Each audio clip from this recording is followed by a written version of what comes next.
na na na.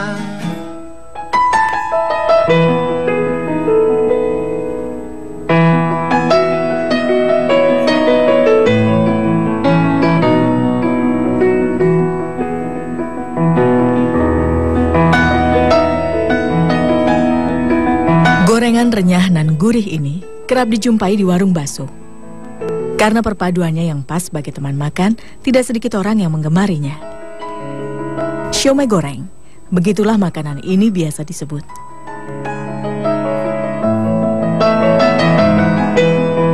Pabrik yang berada di Kampung Babakan, Desa Sindang Panon, Bandung ini berdiri di tengah pemukiman warga, menjadi secercah harapan bagi warga setempat yang mencari nafkah.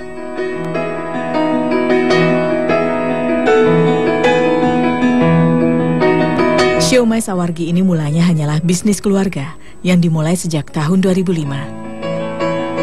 Kian tahun omsetnya semakin menanjak dan mampu mempekerjakan banyak karyawan.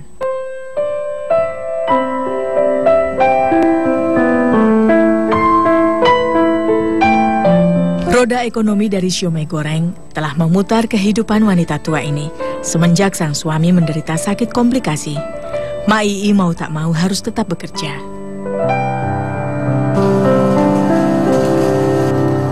Suaminya yang sedang sakit parah memang sudah tak bisa lagi memberi nafkah.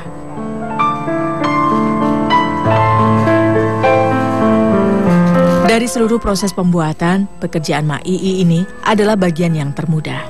Tak ada yang tega memberi beban berat pada nenek berumur 66 tahun ini. Ma Ii mengerjakan bagian pembungkusan saja. Belum banyak tugas yang bisa ia kerjakan, lantaran baru 2 minggu ia bekerja di pabrik siomay goreng ini. Dari pekerjaannya terdahulu rupanya tidak memberi Ma Ii kesempatan untuk mencari rezeki lebih lama di pabrik roti dan kerupuk. Namun Tuhan membuka pintu rezeki yang lainnya. Kami ngawitan mah di pabrik roti, kenging 3 tahun di pabrik roti teh gitu. Lantaran di barang riren ku putrana teh boleh kacapean teuing cenah riren di pabrik roti gitu. Terasa di pabrik roti majeng kana pabrik kerupuk gitu. Bu, Ibu pernah damel di mana? Di Mamah Bu Bani. Memiliki pekerjaan baru tak membuat ia bersusah payah untuk berbaur dengan teman-temannya. Balager, dayana oge anu eta. Boh pamaget, boh nu istri balager we kitu. Teu ieu. Boh menggaduh tuangeun masihan. Terus ieu mah beliin can tuang, pangnyandakeun bungkus nasi teh. Denten abdi mah jadi lamun teh mah atos cope di dinya gitu, mah ngalih-ngalih di kamana gitu. Anu sejen-sejen mah pan teh dipasihan makanan. Nah sejen mah teu pasihan makanan, ieu mah pan makanan kedua kali.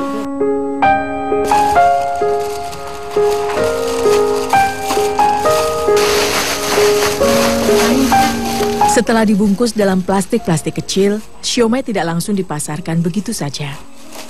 Bungkusan siomay ini masih harus dikemas lagi ke dalam plastik besar. Biasanya dilakukan oleh pekerja laki-laki. Kalaupun ada pekerja wanita, sekedar untuk membantu saja. Di pabrik siomay goreng ini tidak menjual dagangannya dalam bentuk satuan bungkus, melainkan dalam jumlah besar. Karena para pemesan mayoritas adalah distributor ataupun tukang bakso. Untuk sementara sekarang pemasaran sekitar wilayah Kabupaten Bandung, terus Kota Madya Bandung sedikit. Industri tempat Ma Ii bekerja ini setiap harinya memproduksi siomay goreng. Tahap pertamanya adalah pengadonan kulit pangsit. Dalam setiap kali membuat adonan membutuhkan 16 kg tepung terigu, air sebanyak 3 gayung, beserta garam dan penyedap.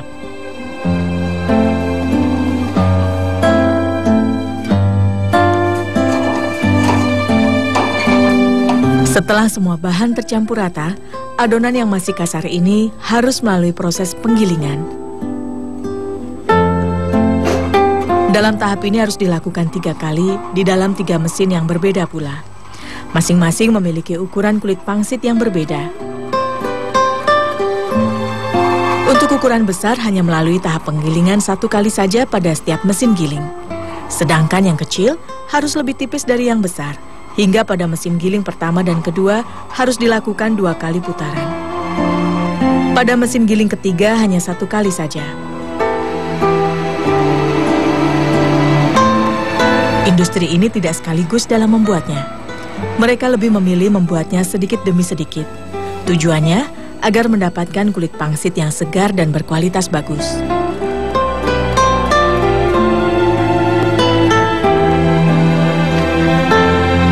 Proses pengadonan yang panjang tadi untuk mendapatkan lembaran kulit pangsit yang halus dan tipis seperti ini.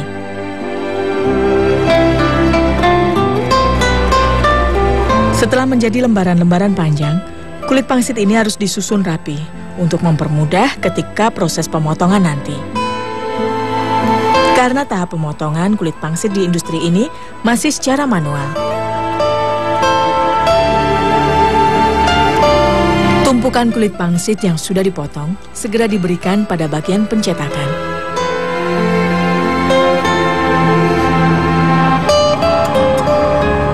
Di tahap pencetakan ini, kulit pangsit akan diisi dengan adonan lain yang lebih lembut dan kental.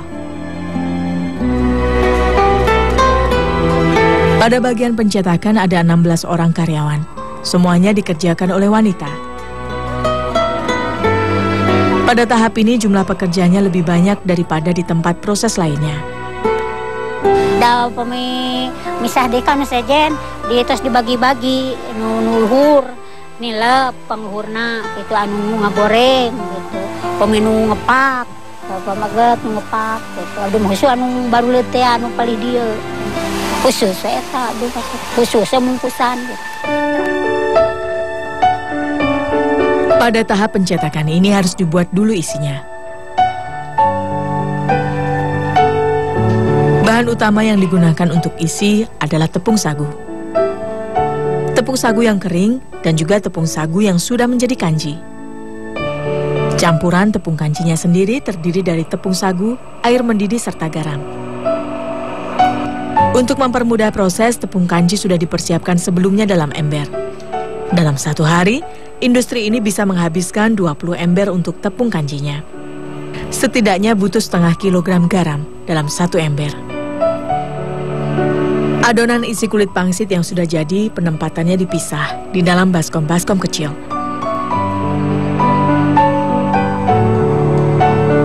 Produk siomay yang diproduksi di industri ini tak hanya 1 jenis ukuran dan bentuk saja. Ada 7 macam ukuran yang dibuat. Yang besar, sedang, kecil, serta ada yang berbentuk segitiga. Setiap bentuk dan ukuran juga memiliki harga yang berbeda. Untuk ukuran yang besar diisi dengan adonan yang lebih banyak dibanding ukuran kecil lainnya. Ukuran sedang dan besar biasanya dijadikan teman makan bakso, sedangkan yang kecil khusus untuk makanan cemilan saja. Untuk bentuk yang bulat, adonan isi hanya diletakkan di tengah kulit pangsit, dan untuk merekatkan kulit pangsit, setiap ujungnya dipertemukan. Berbeda halnya dengan bentuk segitiga. Adonan isi harus berada di dalam plastik, dan ujung plastik digunting. Hal ini untuk mempermudah pengolesan adonan isi yang hanya diletakkan di pinggiran kulit pangsit.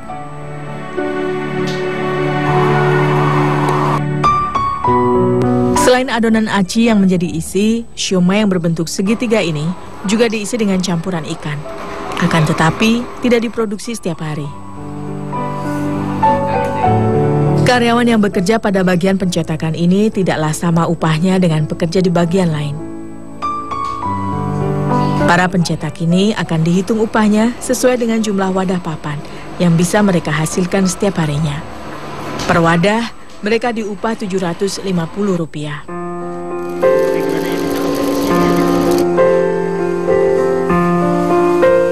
Tahap pemasakan siomay terakhir adalah penggorengan.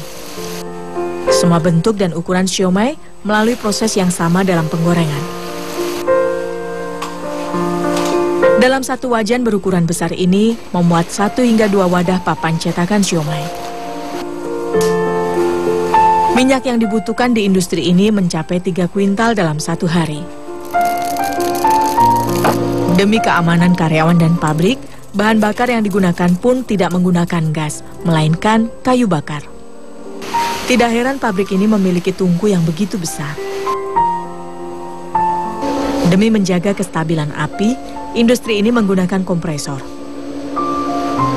Hal ini sangat berpengaruh nantinya pada kualitas siomay.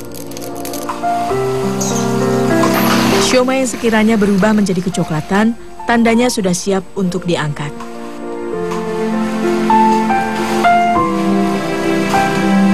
Siomay tidak langsung dituang ke tempat pembungkusan, harus ditiriskan lebih dulu guna menghilangkan minyak.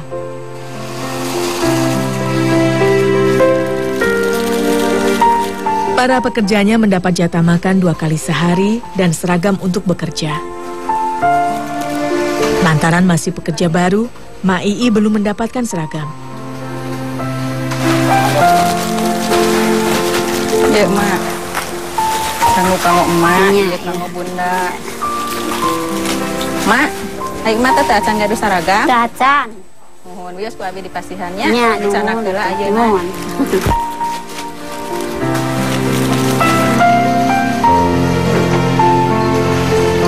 Pemandangan seperti ini sudah menjadi hal biasa bagi Mak Ii. Rintihan lapar dalam perut tak pernah ia hiraukan lagi bila mengingat sang suami. Lebih baik jatah makannya ia simpan agar bisa dibawa pulang bersantap bersama sang suami. Mak, nah teh dituang sanguna. Kewe di bumi abdi mah emot kasih bapak. Iya atuh seragam teh enjing mah dianggonya. Bade anggo enjing. Mohon. Ieu simpen heula atuh sanguna. Nuhun kitu emutan teh beli teh acan aya nu masihan gitu.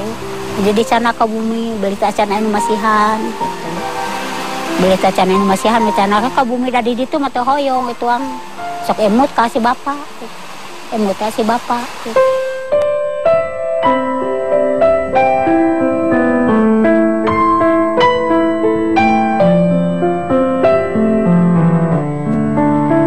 Bagi Mak Ii mendapat jatah makan dari tempat kerjanya adalah hal yang sangat berharga. Walaupun ada upah 25.000 per hari, ia harus bertahan karena bayaran itu baru ia terima selama 2 minggu sekali.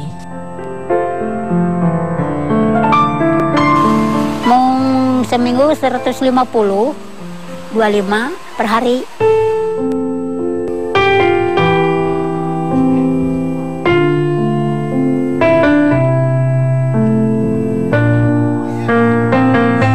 Rumah ini adalah saksi bisu perjalanan hidupnya yang senantiasa dibayangi mendung.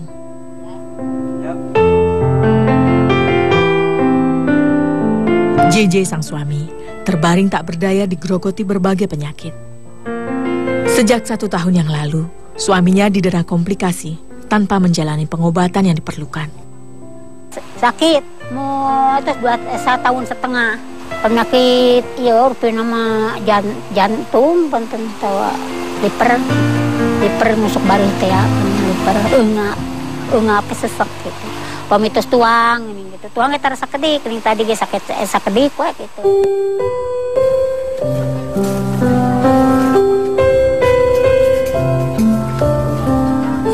Pak, kuga kieu nanti tuh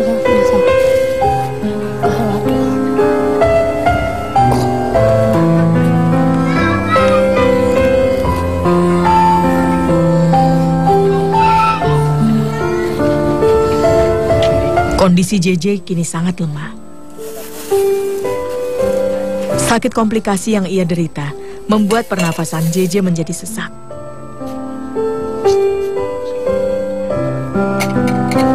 Tekanan darah yang tinggi membuat kepalanya terasa sakit.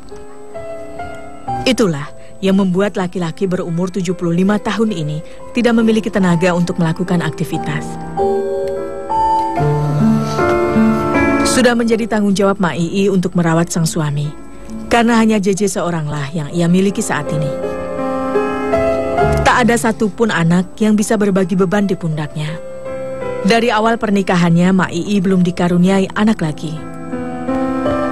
Habis teh tipayun teh gaduh murang kali gitu, ngan maut. Ketinu kadua teh, itu kayak pertama, ketinu pertama teh gaduh murang kali, ngan maut. Yang pertama mah gitu ngan maut ya 3 tahun istri.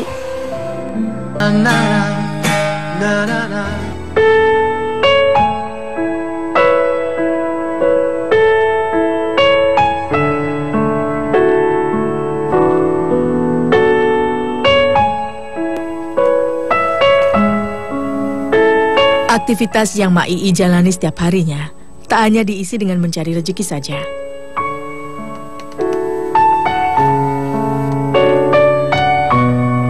Di hari liburnya pada Sabtu dan Minggu pun tetap ada tanggung jawab yang harus ia kerjakan. Setiap pagi di hari liburnya sudah jadi rutinitasnya membersihkan tubuh sang suami JJ. Suaminya ini sudah tidak bisa lagi berbicara dengan jelas. Pendengarannya pun kurang baik. Semampunya saja ia memandikan JJ. Cara JJ mandi pun tidak seperti orang sehat pada umumnya. Hanya dibasuh dengan kain yang dibasahi dengan air hangat. Abdi merusahakeun kaditu teh bari sareng ngurus anjeunna. Dongkap papan papukis ngurus anjeunna, disepon, dibakan, kalinan, pami kadugaeun papa, disalinan, pan diseponan gitu.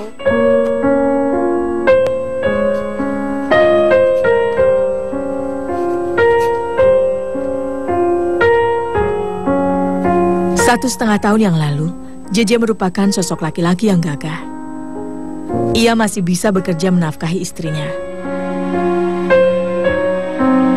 Dahulu, JJ bekerja sebagai buruh pemasang panggung jika ada yang mengadakan acara. JJ tak pernah memikirkan kesehatannya. Ia terus bekerja keras panjang waktu. Benten tepayun mah gitu nuju jag-jag kene apa tiasa usahanya gitu. Kami gaduh penghasilan gitu, gaduh tadi bayar dipasikeun gitu. Aya perbedaan we aya nama ti tos dodamang teh kahiji teh dipangusahakeun sapertos setahun setengah teh upami abdi teh usaha bade ti mana. Kini kebutuhan hidup yang Mak Ii perlukan bukan hanya untuk makan saja. Ada kebutuhan obat-obatan untuk sang suami. Itulah sebabnya ia harus mencari penghasilan lain selain dari pekerjaannya di industri siomay.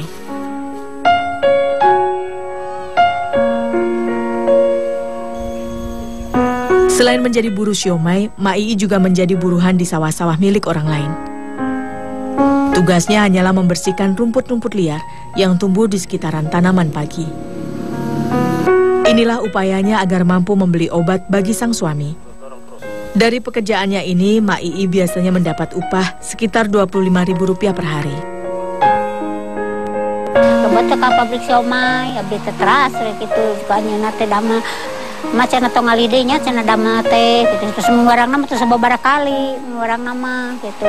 Hari abdi mah da cek abdi ge pami aya we nu miwarang ka Serang gitu. Pami teh aya ka pabrik gitu. Biasa diselang-selang.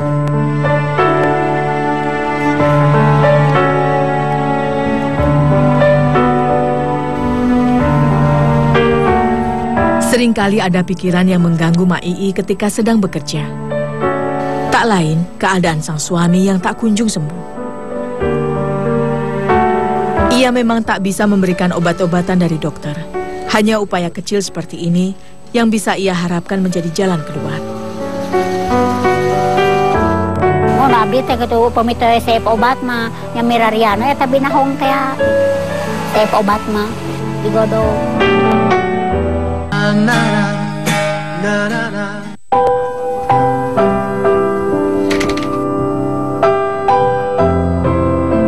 Melihat kondisi JJ yang tak kunjung membaik, ingin rasanya Mak Ii membawa suaminya berobat ke rumah sakit.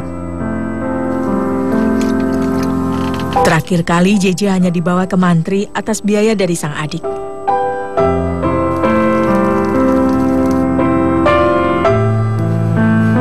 Seharusnya dengan keadaan JJ yang kian hari kian parah, ia diperiksa oleh dokter ahli.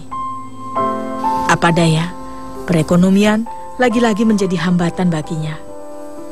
Walau memiliki jamkesmas, ia tak mampu untuk membiayai ongkos ke rumah sakit. Monya berat ku biaya we da bade biayana bade ti mana sareng mama sareng runcu teu aya nu ngadan ngebantos di ditu meureun kumaha pamain di kana ka rumah sakit gitu. Pokoknya mah penting kubiayana gitu. Kubiayana wes sareng mana runcu.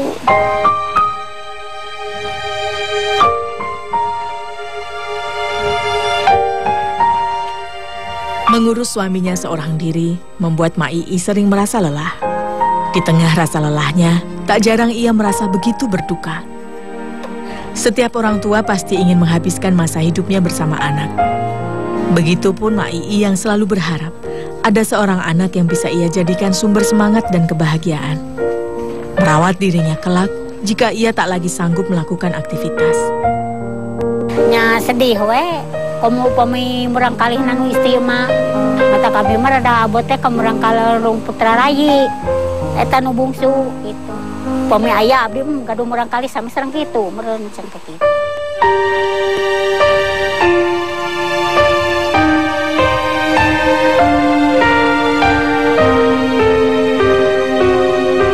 Mak Ii hanya perlu mempersiapkan sejuta ketabahan untuk menjalani hidupnya. Pedih rasanya melihat suaminya sedang kesakitan. Nangis abdi mah komo ari wengi di gugulung ku nyeri rame. Eta upami anjeunna oge tos kalewat kalangkungan nyeri mah sok nangis. Nya sedih we, mah abdi mah tadi ge sanes kieu sarira teh. Montok. Yang mutang ku si bapa teh dama